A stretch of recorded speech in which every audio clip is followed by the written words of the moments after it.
হঠাৎ শুনে বাড়ির দরজার মধ্যে আওয়াজ, আল্লাহ করিম, আমারে কিছু ভিক্ষা দেও, আমি 3 দিনের না খাওয়া ক্ষুধার্ত। স্ত্রী ডাক দিয়া কয়, স্বামী আমার একটু রেস্টে পড়ে যাও, ভিক্ষুকের বিদায় দাও, লোকটা অসহায়। স্বামীর মাথা গরম, জীবনে কেউরে ভিক্ষা দেই না, সময় নাই, যখন তখন মনে চায় দরজায় দাঁড়াইছে, কত বড় বেয়াদব, গালাগালি শুরু করছে। স্বামী বেচারা এতটা রাগ হয়ে গেল, রাগ হইয়া দরজা খুইলা ভিক্ষুকের এমন ধমক আর গালি, এত বড় বেয়াদব, লজ্জা শরম নাই রে বেহায়া, যখন তখন দরজায় দাঁড়াইছো, চোখের আড়াল হয়ে যাবি, 1 সেকেন্ডে যেন আর দেখি না। ভিক্ষুকটা রাস্তা দিয়া যায় আর চোখের পানি ছেড়ে কান্না করে, আর আসমানের দিকে তাকায়, কয়, আসমানের মালিক, তুমি আমারে এমন গরিব বানাইছো যে মানুষের দ্বারে না গেলে আমার বাচ্চাদের মুখে খানা যায় না। এই দুনিয়া মগো গরিবের কেউ নাই, তুমি এমন গরিব বানাইছো, তবে তোমার কাছে আজকে একটা কলিজায় মানাইতে পারি না, বিচার দিয়া গেলাম। ওই লোকটা টাকাওয়ালা, আমারে ভিক্ষা দিবে না বললেই তো হইতো, আমারে এতগুলো গালি কেন দিল, আমি সহ্য করতে পারি না, মইরে যাইতে মনে চায়। আর দুনিয়ায় কেউ আমগো জুলুমের বিচারও করবে না, মালিক তোমার হাতের দ্বারা বিচারটা চাই। গরিবের কান্না কবুল হয়ে গেছে, জাগাত কবুল, চোখের পানির বর্দ আমার মারাত্মক।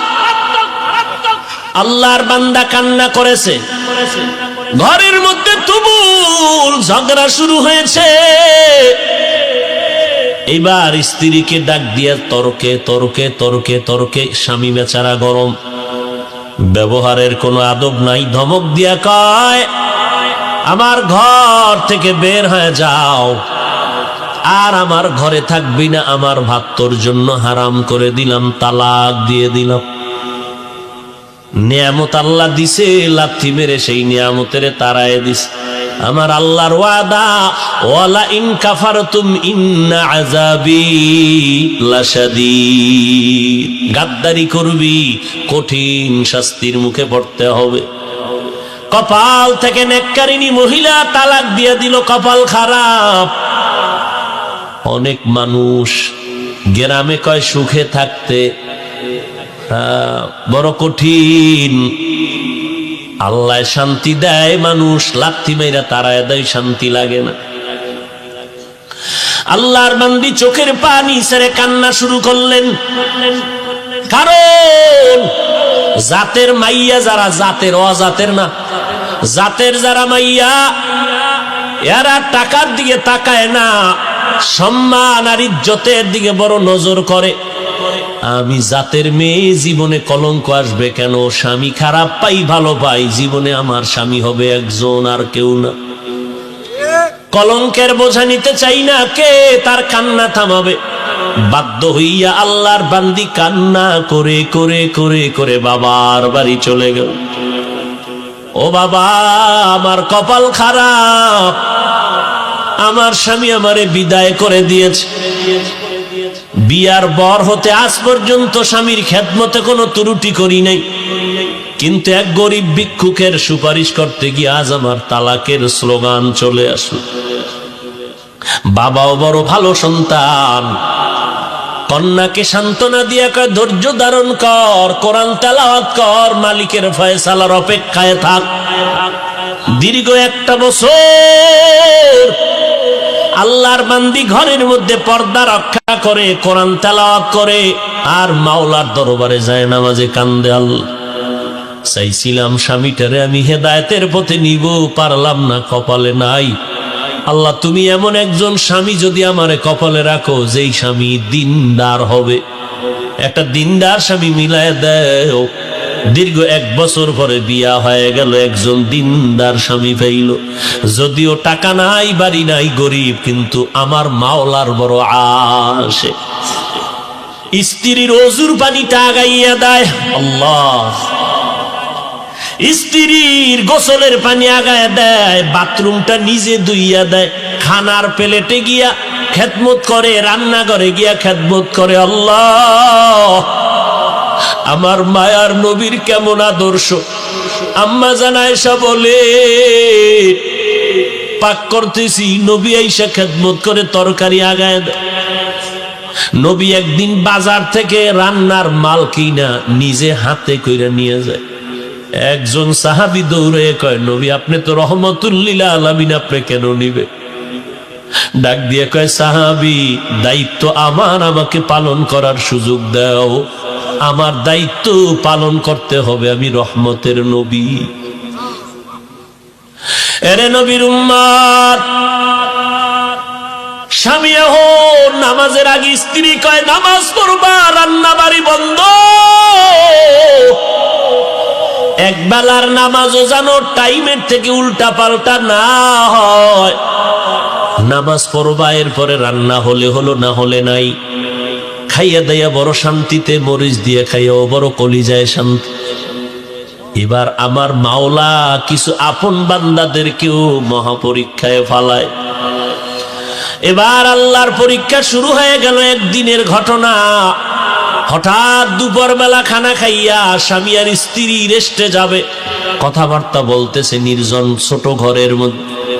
আল্লাহর পরীক্ষা, দরজার সামনে আওয়াজ, একজন ভিক্ষুক ডাক দিছি, আমি ভিক্ষার জন্য আসছি, আমারে একটু ভিক্ষা দাও, আমি বড় ক্ষুধার্ত। আল্লাহর বান্দি চিন্তায় পড়ে গেল, সেই আগের পরীক্ষা না জানি শুরু হয়ে গেছে। আল্লাহর বান্দি এবার স্বামীকে বলবে দূরের কথা, স্বামী লাফ দিয়ে উইঠা কয়, বিবি এমন একটা টাইমে ভিক্ষুক আমার দরজায় দাঁড়াইছে, খানার টাইম, ভিক্ষা দিব পরের কথা, দেখো কিছু খানা দেওয়া যায়নি। ওই দিব হারাম টাকাওয়ালারা গরিবের লাথি মারতে চিন্তাও করে না। অথচ মদিনার নবী বলেন, গরিবেরা ধনী লোকের 500 বছর আগে জান্নাতে চলে যাবে। আল্লাহর বান্দা বলে, বিবি দেখো। এবার স্বামী বেচারা দরজা খুলে দেখে ভিক্ষুক, বৃদ্ধ মানুষ, হাঁটতে বড় কষ্ট হয়। বলে, আসেন, খাইছেন নি? কয় খাইনি। ঘরের দরজা খুইলা সামনে বসাইছেন একটা পাটির মধ্যে। ঘরে গেলেন, বিবি তাড়াতাড়ি কিছু দাও খানার জন্য। খানা দানা তেমন নাই, যা কিছু আছে দিয়া তরকারি দিয়ে খানা দিল। আল্লাহর বান্দা খানা দিলেন। ভিক্ষুক ঘরের সামনে বসে বসে খানা খায়। হঠাৎ ঘরের মধ্যে আল্লাহর বান্দির নজর একটা পড়ে গেল ওই ভিক্ষুকের চেহারার মধ্যে। আল্লাহর বান্দি মহিলা ভিক্ষুকের চেহারায় অনিচ্ছায় নজর পড়ার পরে কেমন যেন শরীরের মধ্যে একটা কম্পন শুরু হয়ে গেল। মহিলা ঘরের মধ্যে গিয়া বালিশ চোখের সামনে নিয়ে কাপড় দিয়া চেপে কান্না করে। স্বামী ডাক দিয়ে কয়, বিবি তুমি কেন কান্না করো?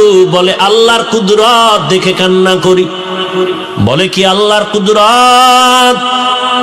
বলে, ও স্বামী তুমি জানো না, যেই ভিক্ষুকটারে তুমি খানা দিয়েছো ওই ভিক্ষুকটার চেহারায় আমার নজর পড়েছে। আমার মনে সন্দেহ জাগতেছে, যেই লোকটা সামনের দরজায় বসা ভিক্ষার থালা নিয়ে আসছে, আমার কেনই যেন মনে হয় আমার আগের স্বামীর চেহারার মতো দেখা যায়।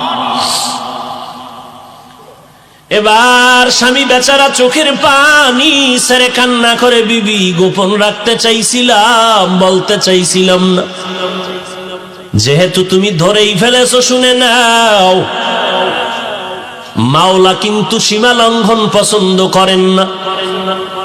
তোমার মতো একটা নেককারিনী বিবি পাইয়া